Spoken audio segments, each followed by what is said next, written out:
Olá, seja bem-vindo à TV Câmara de Jacareí, a TV pública da cidade, em mais um programa, mais um espaço aberto à população. Nosso programa de hoje, Tribuna Popular. Bom, você vai conhecer um pouquinho mais dos assuntos da cidade e, claro, diversos temas do seu interesse. O grande diferencial desse programa é a participação da população.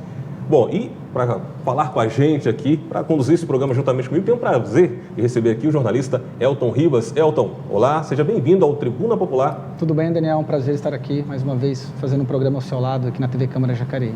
Maravilha.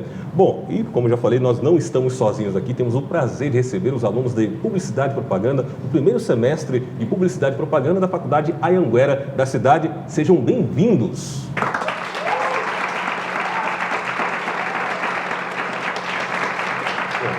Nosso primeiro assunto não poderia ser diferente, política.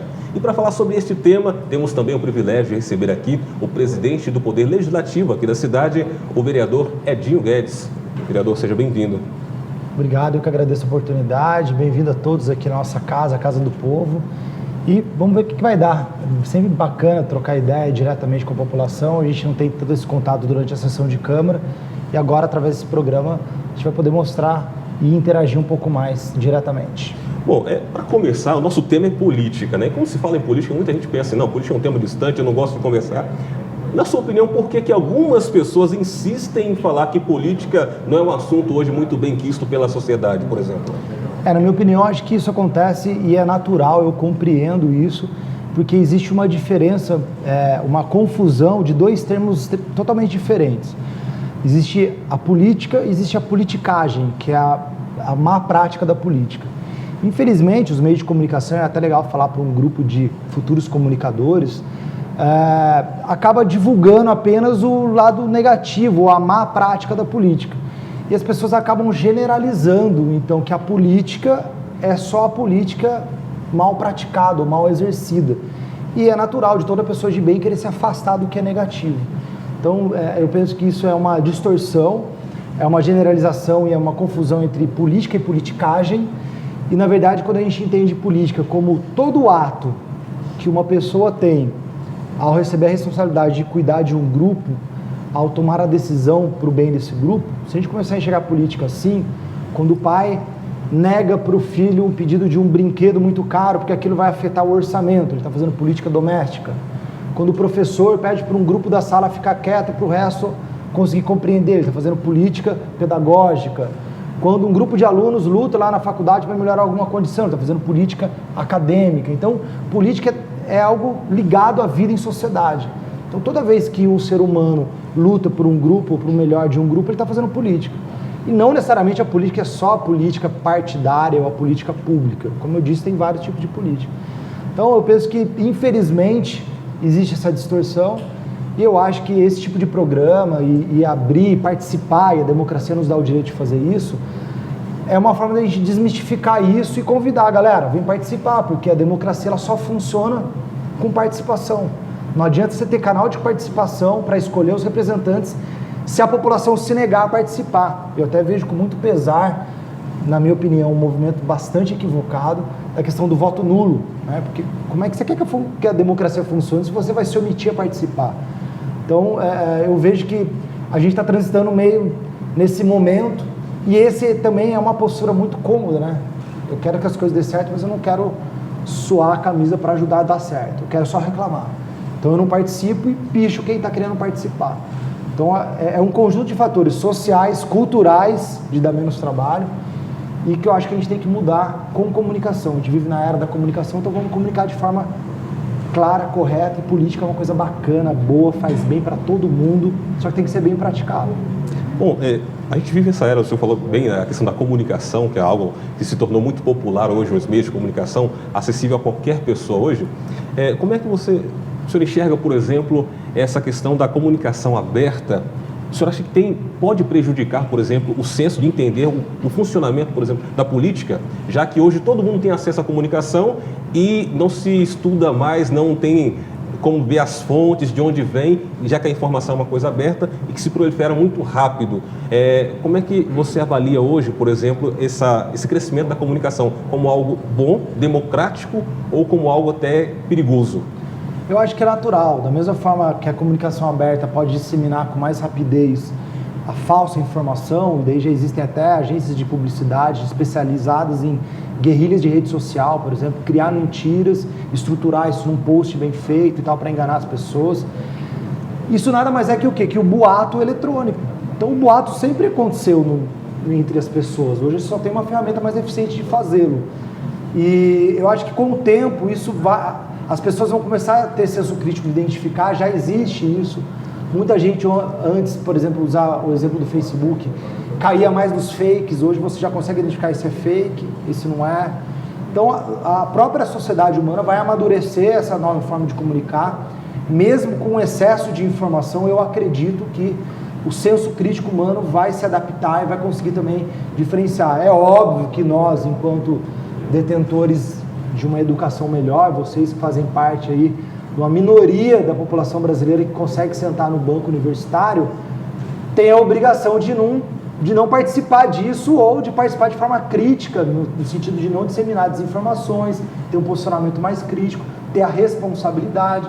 Mas para quem não quiser ter e simplesmente quiser repassar, o Poder Judiciário já vem se posicionando, por exemplo, em que pese o Marco Civil da internet não ter tratado disso claramente, todo o Poder Judiciário brasileiro já aplica, no caso, por exemplo, de uma difamação, de uma calúnia. Se você recebe um e-mail caluniando alguém numa rede de e-mails e compartilha esse e-mail, ou se tem uma postagem de uma foto de alguém, se compartilha essa foto no seu perfil, a jurisprudência já entende que essa pessoa também cometeu o dano e ela vai responder judicialmente. Então, naturalmente, as leis e o comportamento humano vai acabar inibindo quem quer fazer o mau uso da comunicação, provando que também na comunicação existem profissionais mal intencionados, como na política também tem, só não pode achar que todos são assim. Vereador, o ano passado, no mês de junho, o Brasil presenciou as famosas manifestações de junho. As pessoas saíram às ruas com demandas, alguns consideram difusas, várias bandeiras, um movimento, a princípio, apartidário. E o que ficou claro é que existe uma crise de representação no país. As pessoas, a população de um modo geral, não confia mais nos meios de comunicação, não se sente representada pelos políticos que muitas vezes elas elegeram ou optaram por não participar do processo. Como é que o senhor vê essa questão da representatividade? O senhor acha que hoje o que é preciso fazer para que, por exemplo, os jovens, que hoje a maior parte da plateia aqui são jovens, independente de partido, as pessoas têm uma desconfiança em relação à classe política. O senhor também é jovem, o senhor também em algum momento de sua vida optou por fazer parte da política. Como é que o senhor vê essa relação? Bom, eu acho que está muito ligado à primeira pergunta. Eu acho que isso é o resultado desse processo, a generalização do negativo na classe política. E também, eu acho que isso é a ausência do exercício democrático, e para mim isso tem uma explicação sociológica. Nossos pais, eu vou me incluir a essa geração aqui, a maioria deles viveram no período da ditadura militar. Nossos avós, enquanto pais deles, zelosos, obviamente, na criação dos nossos pais, não estimularam eles a terem senso crítico, a serem questionadores, a protestarem, porque essas pessoas são as pessoas que eram presas, torturadas, desaparecidas. Então, por mais que tenha tido a resistência na ditadura, era uma grande minoria da sociedade que de fato fazia isso. A grande maioria da sociedade jovem dos nossos pais, de medo, se recolhia em casa. Então é natural que esse ser humano adulto que não recebeu a educação de reivindicar, não ensine para os seus filhos, que somos nós, a fazer isso.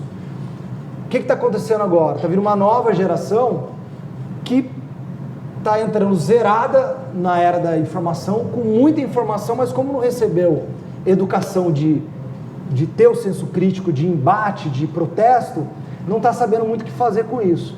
Eu acho que está caindo a ficha com a constatação da desigualdade que também o excesso de informação está trazendo, que agora a gente consegue comparar, tem informação de tudo o tempo todo. E eu acho que agora está rolando um despertar. E daí eu faço a analogia assim, imagina um casal de namorados, que eles têm muito assunto para tratar, mas faz tempo que eles não sentam para conversar. Quando sentam, eles falam de tudo quanto é assunto e não conseguem resolver muita coisa. Eu acho que aconteceu isso.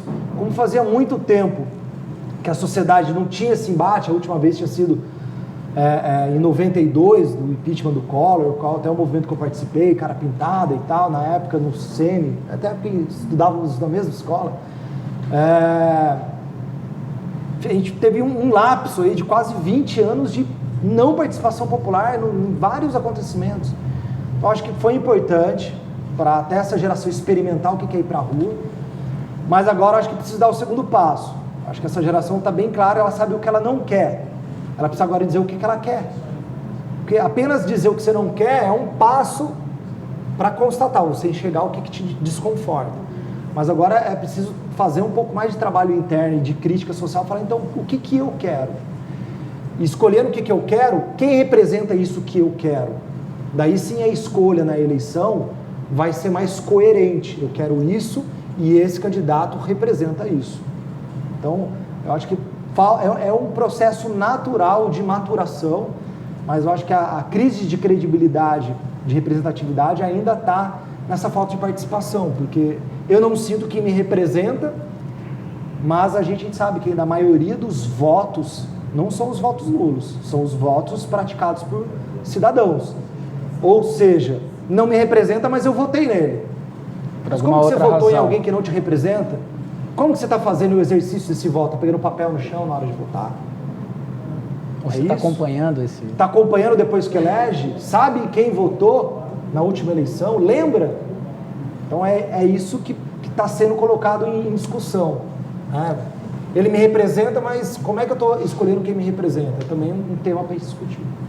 Bom, e por falar em participação, né, da população, nós temos aqui uma representatividade dessa população, que são os alunos da Faculdade Anhanguera, alunos do primeiro semestre da Faculdade Anhanguera, do curso de Publicidade e Propaganda, que vão participar com a gente. E já tem pergunta chegando, vamos conhecer é a nossa convidada aqui, ó.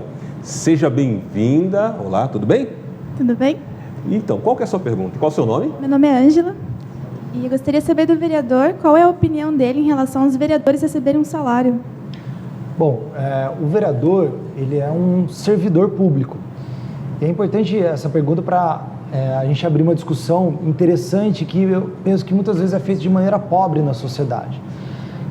Seguindo até o que eu expliquei, né, por haver essa generalização e esse enxergar do vereador, do deputado, de qualquer membro eletivo como um membro da política que só faz coisa errada, é muito comum que a gente não queira que quem faça coisa errada tenha qualquer tipo de retribuição. Então cria-se uma discussão, ao meu ver, míope, desfocada, de se fazer uma campanha de que não, o político bom, o representante público bom é aquele que não fizesse por vontade própria, que não ganhasse nada. Na história brasileira já houve períodos em que vereadores não tinham remuneração. Acho que até 1976 teve um período. E até colhendo aqui como era a Câmara nessa época, por exemplo, não existiam gabinetes, os vereadores não atendiam ninguém da população, era como se fosse uma reunião do Rotary, uma reunião semanal. Eles vinham aqui, votavam as leis e iam embora para casa. O Poder Legislativo, ele pode funcionar assim? Pode. Vai se gastar menos dinheiro? Vai. Não vai ter a remuneração. Mas a pergunta é, sabe-se qual é a função do Poder Legislativo? A população que é contra, muitas vezes, a remuneração, ela sabe qual é a função do Poder Legislativo. Se não sabe, eu vou explicar. A função do Poder Legislativo são duas, tecnicamente. Primeiro, fazer leis, redigir leis, estudar projetos de leis que vão regulamentar a vida de todos e emitir, votar, reprovar um projeto de lei. Então, é uma análise técnica, jurídica, e fiscalizar os atos do Poder Executivo, analisar contratos, orçamentos, fiscalizar obra, medição de obras.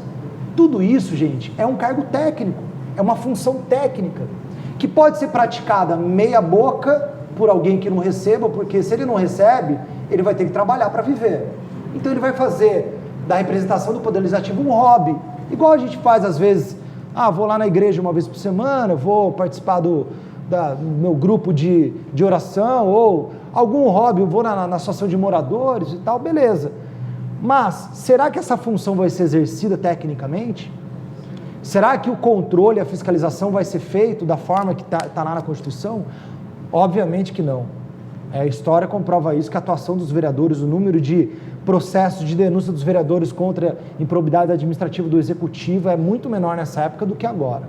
Então esse é um primeiro dado. E o segundo dado é que vai possibilitar a distorção da democracia. A democracia não é a participação de todos? Agora eu pergunto para vocês, para trabalhar voluntariamente, sem receber nada, vir aqui, quem tem mais condição? Vai ser o profissional liberal, quem já tem um trabalho está estabelecido, ou seja, só a camada social, classe média alta, ou seja, a gente elitiza a participação e aquele cara da favela, da comunidade tal, que tem que trabalhar, mas se ele for eleito, ele vai estar aqui trabalhando também, ele não vai ter nem condição de disputar esse pleito, que era exatamente o perfil dos políticos antigamente, muito mais elitizado do que hoje. Então, eu penso que por ser uma função técnica, é necessário sim se remunerar. Talvez o que tenha faltado nesse discurso, Daniel, é a gente trabalhar a questão da qualificação. Qual é a qualificação que um membro do Poder Legislativo deve ter? Esse é um debate que não se faz. Hoje, pela Constituição, basta ele ser alfabetizado. Nós sabemos que existe o analfabeto funcional. Ele é alfabetizado, mas ele não consegue interpretar o que ele lê. Infelizmente, tem muitos representantes públicos nessa condição intelectual. Agora eu pergunto, como que um representante público com essa condição intelectual, que não tem condição de interpretar um texto, vai ter condição de fazer lei, votar lei e fiscalizar? Então, eu acho que muito mais que se preocupar se deve ser remunerado ou não, eu acho que a gente tem que discutir. Tem que ser remunerado? Tem. Qual é o parâmetro? Então, vamos analisar. O vereador é um fiscalizador? Um engenheiro ou um gerente de controle de qualidade numa empresa recebe quanto? O salário é paritário? Faz uma análise no mercado. Então, vamos discutir com referência. Não vamos discutir com esse ranço de caça às bruxas contra político. Vamos discutir com referência no mercado como que se remunera e qual é o valor que se remunera. É uma referência. Segundo, qual é a capacitação dele? Ele tem formação universitária, pós-graduação, mestrado, doutorado? Então, vamos discutir, porque para eles, para qualquer um de vocês ser contratado numa empresa privada, vai ter que ter isso, não vai? Por que o cara que vai representar, vai receber o dinheiro público, não precisa ter capacitação? Então, talvez esteja faltando essa discussão na rua, essa cobrança de mais qualificação do representante público, porque a lei da ficha limpa já está pegando a questão da vida pregressa dele, legal, mas e a capacidade? Se ele não tiver capacidade, como é que ele vai exercer o trabalho técnico? Então, acho que hoje o erro não está na remuneração, está em, de repente, uma pessoa incapaz de exercer o mandato, incapaz, literalmente incapaz de exercer o mandato, está sendo remunerado lá e a gente não está discutindo isso. Vereador, como o senhor, uma sugestão que o senhor daria, então, para um eleitor, alguém que está vendo esse programa, como é que eu avalio a qualidade do meu parlamentar? Bom, daí são dois casos, né? Se ele já for eleito, tiver no exercício do seu mandato, hoje aqui em Jacareí está muito fácil pela TV Câmara, porque é possível você acompanhar a sessão de Câmara, que inclusive é reprisada durante a semana, para ver a atuação dele, a justificativa dos votos, dos projetos de lei, então dependendo do assunto, por que ele vota e como ele justifica aquele voto, porque muitas vezes no Facebook aparece só o placar, mas ninguém sabe qual foi a discussão, de repente demora 1 hora de discussão e o que aquilo estava envolvido. Então, tudo isso dá referências. Fora isso, o número de projetos de lei, quais são os trabalhos, quais são as bandeiras que o vereador defende, são referências para se definir uma afinidade ou não com o eleitor. Eu acho que hoje se tem muito mais elemento do que se tinha antes, que era só o santinho ou a musiquinha na eleição. Hoje a gente tem o próprio perfil do Facebook, eu acho que dá para ver pelo que ele posta, pelas coisas que ele curte, qual é a linha ideológica dele. Então acho que hoje tem muita referência e a ideia da Câmara, até abrindo aí um viés, é aumentar cada vez mais essas ferramentas de medição de desempenho do Legislativo. Isso é uma coisa que não tem pouquíssimo nas câmaras, algumas ONGs fazem isso. Eu acho que é função de cada Câmara definir critérios de desempenho de cada vereador e divulgar isso para que a população entenda e saiba ter pelo menos um pouco mais de senso crítico com embasamento realmente empírico do que está acontecendo, não baseado no achismo ou na foto bonitinha lá do cartaz da eleição. Bom, já a gente vai tocar no assunto que eu gostaria de perguntar ao senhor é o seguinte, com relação à reforma política E atrelado a isso, na nossa região aqui, por exemplo, na Câmara Municipal, o que foi realizado, está sendo realizado desde 2013 é com relação à reforma administrativa que ocorreu aqui. Mas antes nós temos mais uma pergunta, vamos conhecer aqui. Temos? Está chegando aqui o nosso mais um convidado, aluno da Faculdade Anhanguera, do curso de Publicidade e Propaganda do primeiro semestre. Olá, seja bem-vindo, tudo bem? Olá, obrigado. Meu nome é Augusto. Eu gostaria de saber qual é a participação dos jovens na política. Pergunta importante, presidente. Então, hoje a participação do jovem na política, infelizmente, ela é muito pequena. Para quem não sabe, no dia 7 de maio, aí, recentemente, encerrou-se o prazo para quem tem 16 anos ou vai fazer 16 anos até o dia 5 de outubro tirar-se o título de eleitor. Nós fizemos uma campanha através da TV Câmara para estimular que esses jovens que têm o voto facultativo fossem tirar o título para votar em quem quisesse, mas pelo menos para participar.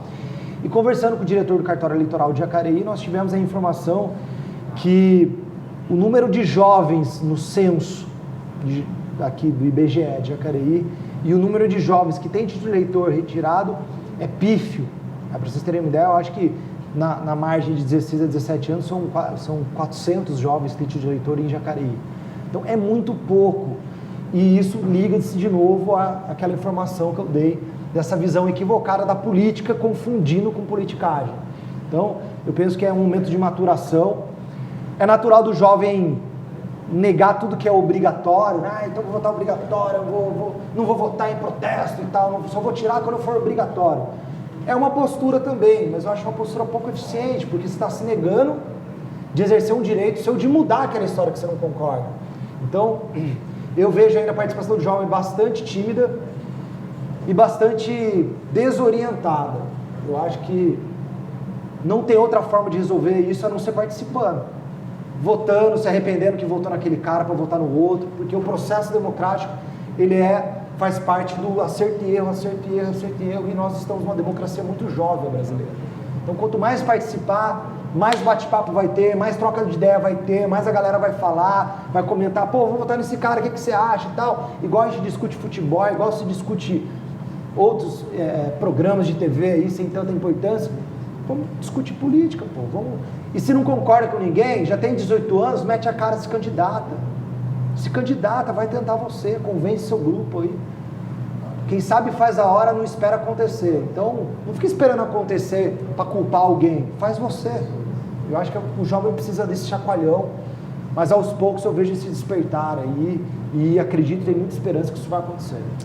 Maravilha, você está assistindo ao programa Tribuna Popular aqui pela TV Câmara de Jacareí, a TV pública da cidade. Nosso tema de hoje, no primeiro programa, é política. E estamos recebendo aqui o presidente do Poder Legislativo aqui da cidade, o vereador Edinho Guedes, juntamente aqui com o jornalista Elton Rivas e os alunos da Faculdade Anhanguera do primeiro semestre do curso de Publicidade e Propaganda. É hora de um pequeno intervalo, mas já voltamos.